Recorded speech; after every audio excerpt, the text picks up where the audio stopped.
ബിസ്മില്ലാ അൽഹംദുലില്ലാ അസ്സലാത്തു വസ്സലാമു അലാ റസൂലില്ലാഹി സ്വല്ലല്ലാഹു അലൈഹി വസല്ലം റബ്ബിശ്റഹ് ലി സ്വദ്രി വയസ്സിർ ലി അംരി വഹ്ലുൽ ഉഖ്ദതം മിൻ ലിസാനി യഫ്ഖഹു ഖൗലി. അസ്സലാമു അലൈക്കും വറഹ്മത്തുള്ളാഹി വബറകാതുഹു. ഇൻഷാ അല്ലാഹ് ഇന്ന് നമ്മൾ പരിശുദ്ധ ഖുർആനിലെ പേജ് നമ്പർ 9 നോക്കുന്നത്. ആയത്ത് 58 തുടങ്ങി 61 വരെയാണ് ഈ പേജിലുള്ളത്. നമ്മൾ ലാസ്റ്റ് പറഞ്ഞ് നിർത്തിയത് ഇസ്രായേൽ സന്തതികൾക്ക് അള്ളാഹു കൊടുത്ത ഒരു അനുഗ്രഹമാണ് അല്ലെ. അവര് ഈജിപ്തിൽ നിന്ന് രക്ഷപ്പെട്ട് കടലൊക്കെ പിളർന്ന് മൂസാ നബിയുടെ കൂടെ അവർ ഫലസ്തീനിലോട്ടാണ് പോയിക്കൊണ്ടിരിക്കുന്നത്.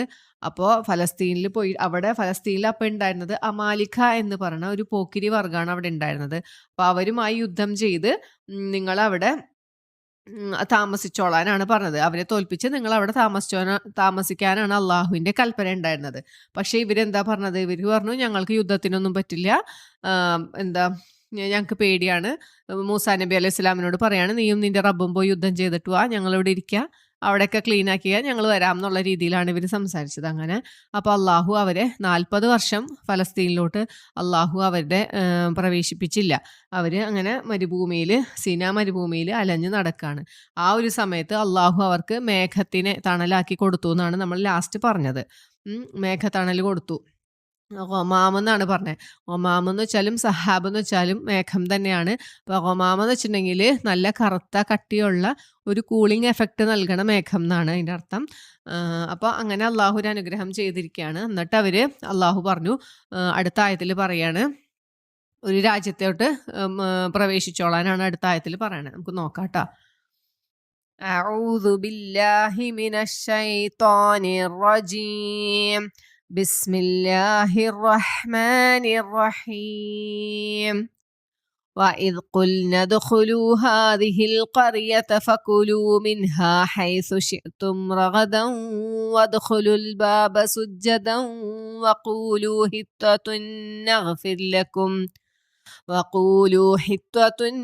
نغفر لكم خطاياكم وسنزيد المحسنين. ഇത് ഖുൽന നാം പറഞ്ഞ സന്ദർഭം, ഉദ്ഖുലു എന്ന് വെച്ചാൽ നിങ്ങൾ പ്രവേശിക്കുവിൻ, ഹാദിഹിൽ ഖറിയത്ത ഈ രാജ്യത്തിൽ. ഒരു രാജ്യത്തിനെ കാണിച്ചിട്ട് അള്ളാഹു പറയാണ്, ഈ രാജ്യത്തിൽ നിങ്ങൾ പ്രവേശിച്ചു.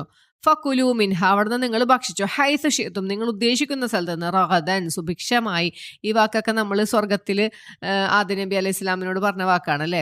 എവിടെ നിന്ന് വേണമെങ്കിലും കഴിച്ചു. റഗദൻ എന്ന് വെച്ചാൽ സുഭിക്ഷമായി എന്നാണ് റഗദൻ എന്ന് വെച്ചാൽ. അപ്പം അതുപോലെ തന്നെ ഇവിടെയും പറയാണ്, നിങ്ങൾക്ക് ഇഷ്ടമുള്ളത് കഴിച്ചോ സുഭിക്ഷമായിട്ട്. വദ്ഖുലുൽ ബാബ നിങ്ങൾ എങ്ങനെയാണ് ഇതിന്റെ വാതിൽ പ്രവേശിക്കേണ്ടത്, അതായത് ഈ പട്ടണത്തിന്റെ വാതിൽ പ്രവേശിക്കേണ്ടത് സുജ്ജദൻ സുജൂദ് ചെയ്തുകൊണ്ടായിരിക്കണം നിങ്ങൾ പ്രവേശിക്കേണ്ടത്. വഖൂലു എന്നിട്ട് പറയുകയും ചെയ്യണം, ഹിത്വത്തുൻ പാപമോചനം എന്ന് പറയുകയും ചെയ്യണം. ഇങ്ങനെ ചെയ്തിട്ട് വേണം ആ രാജ്യത്ത് കടക്കാൻ എന്നാണ് അള്ളാഹു പറയണത്. നഗഫിർ ലക്കും അപ്പൊ എന്താണ് അള്ളാഹു നൽകണത്? അപ്പോൾ നിങ്ങൾക്ക് അള്ളാഹു പുറത്തു തരും. ഖത്വായാക്കും നിങ്ങളുടെ തെറ്റുകുറ്റങ്ങളെല്ലാം അള്ളാഹു പുറത്തു തരും. വസനസീദുൽ മുഹ്സിനീൻ സുകൃതം ചെയ്യുന്നവർക്ക് അല്ലെങ്കിൽ നന്മ ചെയ്യുന്നവർക്ക് അള്ളാഹു വർദ്ധിപ്പിച്ചു തരികയും ചെയ്യും എന്നാണ് ഈ ആയത്തിൽ പറയണത്. അപ്പം ഇത് ഏത് രാജ്യമാണ് എന്നുള്ളതിൽ പല അഭിപ്രായങ്ങളും ഉണ്ട്.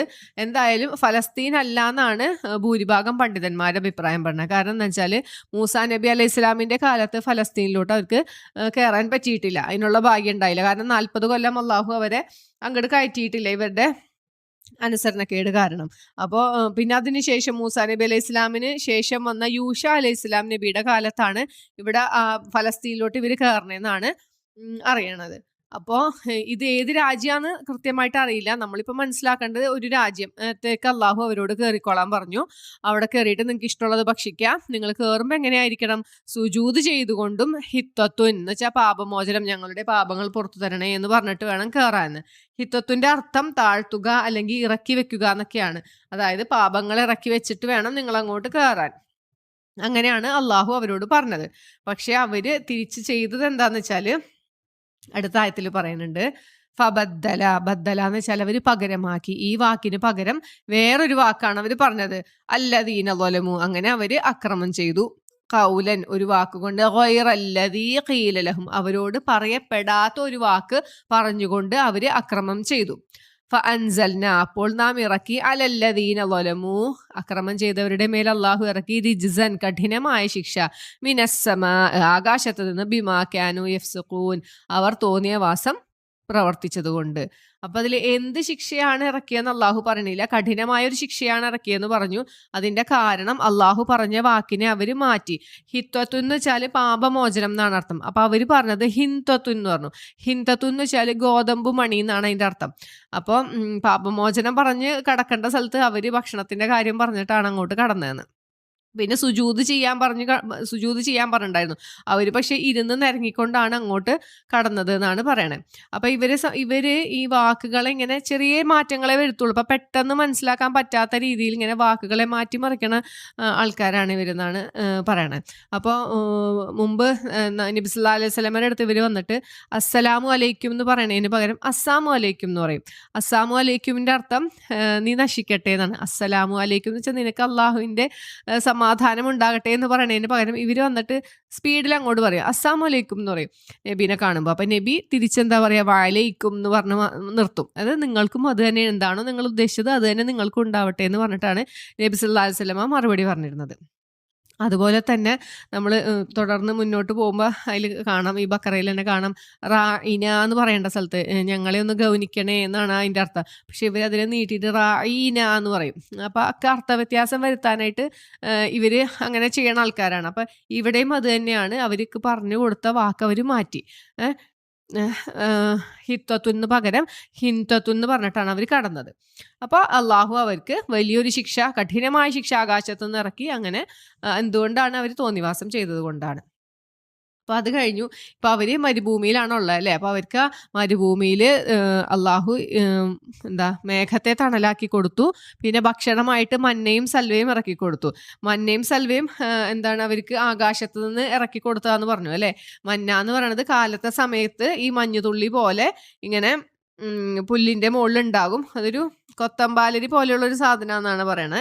അപ്പോൾ വെളുത്ത മഞ്ഞിരിക്കണ പോലെ ഇങ്ങനെ പുല്ലുമ വന്നിരിക്കും. അപ്പോൾ അവർക്ക് അത് പറക്കിയെടുത്തിട്ട് ഭക്ഷണം ഉണ്ടാക്കിയാൽ മതി. പിന്നെ കാടപ്പക്ഷിയാണ് സൽവ എന്ന് പറയുന്നത്. കാടപ്പക്ഷി, നല്ല ഇറച്ചിയുള്ള ഒരു പക്ഷി, ചെറിയൊരു പക്ഷിയാണത്. അപ്പോൾ അതും അവർക്ക് കിട്ടിക്കൊണ്ടിരുന്നു. അപ്പോൾ ഇത് തന്നെയാണ് കഴിച്ചുകൊണ്ടിരുന്നതെന്ന് കേട്ടോ. അപ്പോൾ ഭക്ഷണവുമായി തണലുമായി. അപ്പോൾ ഇനി അടുത്തത് വേണ്ടത് വെള്ളമാണ്. അപ്പോൾ ഇവർ വെള്ളത്തിന് വേണ്ടി മൂസ അലൈഹിസ്സലാം ഇവർക്ക് വേണ്ടി അപേക്ഷിക്കുകയാണ്. അപ്പോൾ ഇതിൽ ഖുർആനിൽ പ്രത്യേകിച്ച് അങ്ങനെയൊന്നും പറയണില്ല. വെള്ളത്തിന് മൂസ നബി അപേക്ഷിച്ചു എന്ന് മാത്രമേ പറയുന്നുള്ളൂ. കൂടുതൽ ഡീറ്റെയിൽസ് ഒന്നും പറയണില്ല. അതേസമയം ബൈബിളിൽ കുറച്ചുകൂടി ഡീറ്റെയിൽ ആയിട്ട് പറയുന്നുണ്ട്. അവർ മൂസ നബീനെ ചീത്ത പറഞ്ഞു, ഞങ്ങൾ മര്യാദക്ക് ഈജിപ്തിലായിരുന്നപ്പോൾ നല്ല ഇറച്ചിയും ഇതൊക്കെ കഴിച്ച് ജീവിച്ചിരുന്നതാണ്, ഭക്ഷണത്തിനൊന്നും മുട്ടുണ്ടായിരുന്നില്ല, ഞങ്ങൾക്ക് ഇവിടെ വെള്ളമില്ല, ഞങ്ങളെ കഷ്ടപ്പെടുത്തുക എന്നൊക്കെ പറഞ്ഞിട്ടാണ് മൂസ നബി പ്രാർത്ഥിച്ചതെന്നാണ് ബൈബിളിൽ പറയണേ. നമ്മൾ ഖുർആനിൽ ഇത്രേ പറയണുള്ളൂ. സന്ദർഭം ഒന്നും പറയണില്ല. മൂസ അലൈഹിസ്സലാം വെള്ളത്തിന് വേണ്ടി അള്ളാഹുവിനോട് അപേക്ഷിച്ചു. അപ്പൊ ആയതാണ് وَإِذِ اسْتَسْقَى مُوسَى لِقَوْمِهِ فَقُلْنَا اضْرِبْ بِعَصَاكَ الْحَجَرَ فَانفَجَرَتْ مِنْهُ 12 عَيْنًا قَدْ عَلِمَ كُلُّ أُنَاسٍ مَشْرَبَهُمْ كُلُوا وَاشْرَبُوا مِنْ رِزْقِ اللَّهِ وَلَا تَأْثَوْا فِي الْأَرْضِ مُفْسِدِينَ. അതായത് മൂസ അലൈഹിസ്സലാം വെള്ളത്തിന് അപേക്ഷിച്ച സന്ദർഭം, തൻ്റെ ജനതയ്ക്ക് വേണ്ടിയിട്ടാണ് അപേക്ഷിക്കണത്. അപ്പോൾ അള്ളാഹു പറയാണ്, ഒരു കാര്യം ചെയ്യ്, നിന്റെ വടി കൊണ്ട് ആ പാറക്കല്ലിൽ അടിക്കാൻ പറഞ്ഞു അള്ളാഹു. ആ പാറക്കല്ലിൽ അടിച്ചപ്പോൾ എന്താ സംഭവിച്ചത്? 12 അരുവികളായിട്ട് അതിൽ നിന്ന് പൊട്ടി ഒഴുകി 12 അരുവികൾ. ഇവർ 12 വിഭാഗം ഉണ്ടല്ലേ, ഇസ്രായേൽ സന്തതികൾ, 12 മക്കളുടെ സന്താന പരമ്പര, അങ്ങനെ 12 ഗോത്രങ്ങളാണുള്ളത്. അപ്പോൾ ഇവർക്ക് ഓരോരുത്തർക്കും വേണ്ടി 12 അരുവികളായിട്ട് അതിൽ നിന്ന് ഒഴുകി. എന്നിട്ട് മൂസാ നബി ഓരോരുത്തർക്കും വേണ്ട ഇന്ന ആൾക്ക് ഇന്ന ഗോത്രത്തിന് ഇന്ന അരുവി എന്നൊക്കെ നിശ്ചയിച്ചവർക്ക് കൊടുത്തു. ഖദ് അലിമ കുല്ലു ഉനാസിം മശ്റബഹും, അതായത് ഓരോ വിഭാഗത്തിനും കുടിക്കാനുള്ള സ്ഥാനം കാണിച്ചു കൊടുത്തു. കുലു വഷ്റബു, നിങ്ങൾ തിന്നുകൊള്ളുവിൻ, കുടിച്ചുകൊള്ളുവിൻ, മിർ റിസ്ഖില്ലാഹി, അള്ളാഹുവിന്റെ ആഹാരത്തിൽ നിന്നും നിങ്ങൾ കുടിക്കുകയും തിന്നുകയും ചെയ്തുകൊള്ളുവിൻ. വലാ തഅസൗ, നിങ്ങൾ കുഴപ്പം ചെയ്യരുത്, ഫിൽ അർളി മുഫ്സിദീൻ, നാശമുണ്ടാക്കുന്നവരായിട്ട് നിങ്ങൾ ഭൂമിയിൽ കുഴപ്പങ്ങളൊന്നും ചെയ്യരുത് എന്ന് പറഞ്ഞു അള്ളാഹു. അങ്ങനെയാണ് പറയണത്. അപ്പൊ ഇത് ഈ ചെങ്കടലിന്റെ കിഴക്ക് ഭാഗത്ത് സൂയസ് പട്ടണത്തിൽ നിന്ന് അല്പം ദൂരെ ആയിട്ടാണ് ഇപ്പോഴും ഈ 12 എണ്ണം ഇല്ലെങ്കിൽ കൂടിയിട്ടും ഈ അരുവികൾ കാണാന്നാണ് ഇപ്പോഴും ചെന്നിട്ടുണ്ടെങ്കിൽ കാണാന്ന്. അത് മൂസായുടെ നീരുറവകൾ ഉയൂനുൻ മൂസ, ഉയൂനു മൂസ എന്നാണ് അത് അറിയപ്പെടുന്നത്. ഇപ്പോഴും അവിടെ ഉണ്ട് എന്നാണ് പറയണത്. അങ്ങനെ അത് കഴിഞ്ഞിട്ട് അവർ പറയണാണ് അടുത്തത്, ഈ വെള്ളം കിട്ടി, ഭക്ഷണം കിട്ടി, തണലും കിട്ടി. അപ്പോൾ അവർക്ക് കുറച്ച് കഴിഞ്ഞപ്പോൾ ഈ സെയിം ഫുഡ് തന്നെ കഴിച്ച് അവർക്ക് മട്ടി. അപ്പോൾ അവർ പറയാണ് മൂസാ നബീനോട്, ഇത് കുൽത്തും യാ മൂസ, അള്ളാഹു പറയണ്ട നിങ്ങൾ മൂസാവിനോട് പറഞ്ഞ സന്ദർഭം ഒന്ന് ഓർക്കാൻ. ലന്നസ്ബിറ, സോബർ എന്ന് വെച്ചാൽ ക്ഷമ അല്ലെ. ലന്നസ്ബിറ, ഞങ്ങൾക്ക് ഒരിക്കലും ക്ഷമിക്കാൻ പറ്റൂല, അലാ ത്വആമിൻ, ഈ ഭക്ഷണം കൊണ്ട്, അതായത് ഈ കിട്ടണ മന്നയും സൽവയും മാത്രം കഴിച്ച് ഞങ്ങൾക്ക് വയ്യ, ഞങ്ങൾക്ക് വേണ്ട അത്. വാഹിദിൻ, ഒരേ ഭക്ഷണം തന്നെ കഴിക്കാൻ ഞങ്ങൾക്ക് വയ്യ. ഫദ്ഉലന, അതുകൊണ്ട് നീ പ്രാർത്ഥിക്ക്. റബ്ബക്ക, നിന്റെ റബ്ബിനോട്. എപ്പോഴും അവരിങ്ങനെയാ പറയാ, നിന്റെ രക്ഷിതാവിനോട്. അവരുടെ ആരും അല്ല എന്നുള്ള രീതിയിലാണ് അവർ സംസാരിക്കുക. നീ പോയിട്ട് പ്രാർത്ഥിക്ക്, നിന്റെ റബ്ബിനോട് പ്രാർത്ഥിക്ക്. യുഖ്രിജുലന, ഞങ്ങൾക്ക് പുറത്തു ഉൽപ്പാദിപ്പിച്ചു തരാൻ. എവിടെ നിന്ന്? മിമ്മ തുമ്പിത്തലർന്നു, ഭൂമിയിൽ നിന്ന് മുളപ്പിച്ചു വരുന്ന സാധനങ്ങൾ തരാൻ. ഇത്ര നാൾ മുമ്പ് കിട്ടിയിരുന്ന എങ്ങനെയാണ്? മന്നയും സൽവയൊക്കെ ആകാശത്ത് നിന്ന് ഇറക്കി കൊടുത്താണ്. അപ്പൊ അവർക്കത് വേണ്ട. ഭൂമിയിൽ നിന്ന് മുളപ്പിച്ചു തരണ ഭക്ഷണങ്ങൾ ഞങ്ങൾക്ക് തരാൻ. ഏതിൽ നിന്നൊക്കെയാണ്? മിം ബക്കലിഹ, ബക്കലി എന്ന് വെച്ചാൽ ചീര, ചീരയിൽ നിന്നും. വഖിസ്സാഇഹ, വെള്ളരി. വഫൂമിഹ, ഫൂം എന്ന് വെച്ചാൽ ഗോതമ്പ്. വഅദസിഹ, അദസ് എന്ന് വെച്ചാൽ പയർ വർഗ്ഗങ്ങൾ. ഈ വബസ്വലിഹ, ഉള്ളി. അപ്പോൾ ഉള്ളിയും പയറും ഗോതമ്പും വെള്ളരി, ചീര, ഇങ്ങനത്തെ സാധനങ്ങളൊക്കെ ഞങ്ങൾക്ക് ഭൂമിയിൽ നിന്ന് മുളപ്പിച്ച് തരാൻ അള്ളാഹുവിനോട് പറയാൻ. ഞങ്ങൾക്ക് മറ്റേ ഭക്ഷണം കഴിക്കാൻ ഈ വയ്യ, ഞങ്ങൾക്ക് ക്ഷമയില്ല എന്നാണ് അവർ പറയണത്. അപ്പം അള്ളാഹു തിരിച്ച് മൂസ അലൈഹി സ്വലാം അവരോട് പറയാണ്, അത്ഭുതത്തോടു കൂടി ചോദിക്കുകയാണ്, അസ്തബ്ദിലൂന, നിങ്ങൾ പകരം ആവശ്യപ്പെടുകയാണോ? ബദൽ എന്ന് വെച്ചാൽ പകരം എന്നാണ്. അപ്പൊ നിങ്ങൾ പകരം ആവശ്യപ്പെടുകയാണോ? ഏറ്റവും നല്ല മുന്തിയ ഭക്ഷണമാണ് അള്ളാഹു നിങ്ങൾക്ക് ആകാശത്ത് നിന്ന് ഇറക്കി തന്നെ, അതിനേലും താന്നൊരു ഭക്ഷണമാണോ നിങ്ങൾ ചോദിക്കണേന്ന് മൂസാ നബി അത്ഭുതത്തോടു കൂടി ചോദിക്കുകയാണ്. ഹുവ അദ്നാബില്ലദീ ഹുവ ഖൈർ, ഏറ്റവും ഉത്തമമായതിൽ നിന്നും അതിനേലും താന്ന ഭക്ഷണമാണോ നിങ്ങൾ ചോദിക്കണേന്ന് ചോദിച്ചു. അപ്പൊ എന്നിട്ട് പറഞ്ഞു, ഇഹ്ബിത്തു, നിങ്ങൾ ഇറങ്ങുവിൻ, മിസ്രൻ, ഒരു പട്ടണത്തിൽ, ഏതെങ്കിലും ഒരു പട്ടണത്തിൽ നിങ്ങൾ ഇറങ്ങിക്കോ. ഫ ഇന്നലക്കും മാ സഅൽത്തും, നിങ്ങൾ എന്താണോ ചോദിച്ചത്, ഈ ചോദിച്ച ചീരയും പയറും ഉള്ളിയൊക്കെ നിങ്ങൾക്ക് അവിടെ കിട്ടും. നിങ്ങൾ ചോദിച്ച സാധനങ്ങളൊക്കെ ആ പട്ടണത്തിൽ കിട്ടും. അങ്ങനെ ഇവിടുന്ന് ഈ മരുഭൂമിയിൽ നിന്ന് ആ പട്ടണത്തിൽ ഇറങ്ങിക്കോ എന്ന് പറയാണ്. അപ്പൊ വദ്രിബത് അലൈഹിം, അങ്ങനെ അവരുടെ മേൽ അടിക്കപ്പെട്ടു. ദില്ലത്ത് എന്ന് വെച്ചാൽ നിന്യത, വൽമസ്കനത്തു, നിർഗതി. വബാഉ, അങ്ങനെ അവർ മടങ്ങി. ബിഗളബിൻ മിനല്ലാഹ്, അള്ളാഹുവിൽ നിന്നുള്ള കോപവുമായിട്ടാണ് അവർ ആ മരുഭൂമിയിൽ നിന്ന് പോണത്. അവര് എന്താണ്, അള്ളാഹു രക്ഷപ്പെടുത്തിക്കൊണ്ടെന്നൊരു ജനതയാണ്. എന്നിട്ട് ഇങ്ങനത്തെ ആവശ്യങ്ങളൊക്കെ പറഞ്ഞിട്ട് അള്ളാഹുവിന്റെ കോപവുമായിട്ടാണ് അവർ ഇവിടെ നിന്ന് മടങ്ങണത്. പിന്നെ ദാലിക ബി അന്നഹും കാനു, എന്തുകൊണ്ടാണ് പിന്നെ ഈ കോപം കിട്ടാൻ കാരണം വേറെയുണ്ട്. യക്ഫുറൂന, അവർ അവിശ്വസിച്ചു. ബി ആയാത്തില്ലാഹി, അള്ളാഹുവിന്റെ ആയത്തുകളെ അവർ അവിശ്വസിച്ചു. വയഖ്തുലൂന നബിയ്യീന ബിഗൈരിൽ ഹഖ്, യാതൊരു ന്യായവും കൂടാതെ പ്രവാചകന്മാരെ ഇവർ കൊന്നുകളയുന്നുണ്ട്. പിന്നെ ദാലിക ബിമാ അസൗവ, എന്താണ്, അവർ അനുസരണക്കേട് കാണിച്ചു. അസൗവ കാനു യഅ്തദൂൻ, അവർ അതിര് കവിയുകയും ചെയ്തു. 4 കാര്യങ്ങളാണ് അതിൽ പറയണത്. അവര് അള്ളാഹുവിന്റെ ദൃഷ്ടാന്തങ്ങളെ നിഷേധിച്ചു, പ്രവാചകന്മാരെ ഒരു ന്യായവുമില്ലാതെ കൊലപ്പെടുത്തി, അള്ളാഹുവിന്റെ കൽപ്പനകളെ അനുസരിക്കാതിരുന്നു, പിന്നെ അതിക്രമം പ്രവർത്തിച്ചു. ഈ കാരണങ്ങൾ കൊണ്ടൊക്കെ അള്ളാഹുവിന്റെ കോപം വാങ്ങിയിട്ടാണ് അവര് അവിടെ നിന്ന് പോയതെന്ന്. അപ്പോൾ ഇത്രയേ ഉള്ളൂ ഈ ഒരു പേജിൽ നമുക്ക് മനസ്സിലാക്കാനായിട്ട്. വളരെ കുറച്ച് കാര്യങ്ങളേ ഉള്ളൂ, ആയത്തിന്റെ എണ്ണവും കുറവാണ്. ഇൻഷാ അല്ലാഹ് അപ്പോൾ അടുത്ത പേജ് നമുക്ക് അടുത്തൊരു ഓഡിയോയിൽ കാണാം. നമ്മളുടെ ഈ സൽക്കർമ്മങ്ങൾ അള്ളാഹു സ്വീകരിക്കട്ടെ. ആമീൻ. എന്തെങ്കിലും തെറ്റുകളൊക്കെ പറ്റിയിട്ടുണ്ടെങ്കിൽ പറയണം ഇൻഷാ അല്ലാഹ്.